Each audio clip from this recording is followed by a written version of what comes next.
perkenalkan kami dari kelompok 4 yang beranggotakan Zulfiqar Nur Auliahya 181605, Fajar Arjupin Siboro 181610, Yanuar Rizky Ramadan 181611, Frank Maulana Saulu 181613, dan saya sendiri Ahmad Haris Abdurrahman 1818.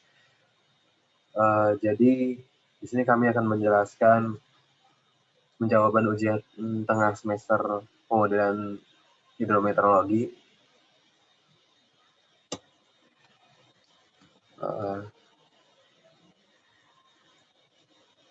Oke, ini tujuan dari pemodelan kami, yaitu yang pertama, untuk mengetahui perubahan tata guna lahan di wilayah Das, Cidurian, dan di Santren. Yang kedua, untuk mengetahui signifikansi perubahan lahan terhadap peningkatan debit.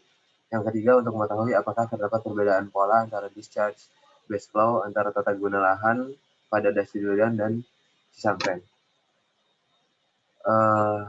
Kajian besarnya ini SWOT Plus adalah model skala das ke das kecil yang digunakan untuk mensimulasikan kualitas dan kuantitas air, permukaan air dan air tanah, serta memprediksi dampak lingkungan dari penggunaan lahan, praktik pengolahan lahan, dan perubahan iklim. SWOT juga digunakan secara luas dalam menilai pencegahan dan pengendalian erosi tanah, pengendalian pencemaran sumber non-titik, dan pengelolaan regional di daerah aliran sungai. Simulasi SWOT memiliki dua tahap, yaitu pre-processing SWOT dan processing SWOT yang nanti akan dijelaskan. Yang pertama itu watershed delineation, menghitung besaran akumulasi aliran dan arah aliran melalui topografi. Yang kedua yaitu overlay HRU, tutupan lahan dan jenis tanah diklasifikasi ulang ke dalam standar SWOT berdasarkan karakteristik dan penamaan.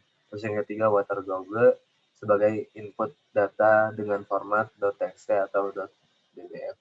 Nah, proses SWOT sendiri itu ada data processing dipakai untuk perhitungan model SWOT.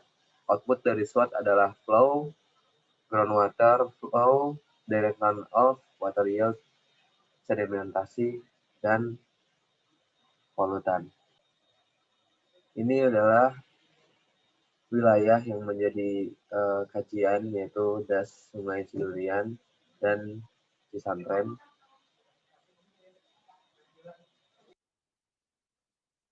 Ini merupakan flowchart atau alat pengerjaan dari kelompok kami, yaitu pertama kita membutuhkan 3 data, yaitu pertama data DEM yang berasal dari Demnas, terus yang kedua itu menggunakan data observasi yang berasal dari global weather, terus yang ketiga itu data land use dan soil type. Terus itu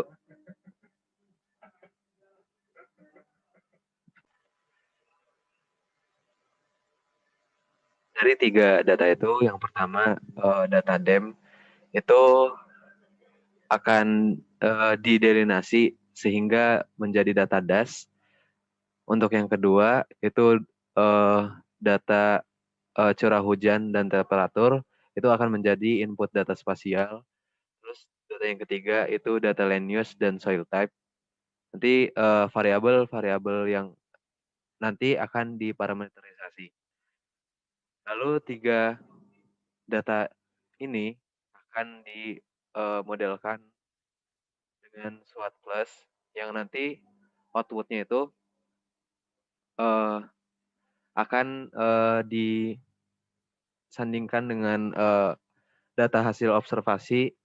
Jika data output ini jauh dari data observasi, maka akan dikalibrasi invalid. Nah, itu akan diganti nilai parameternya itu di sini.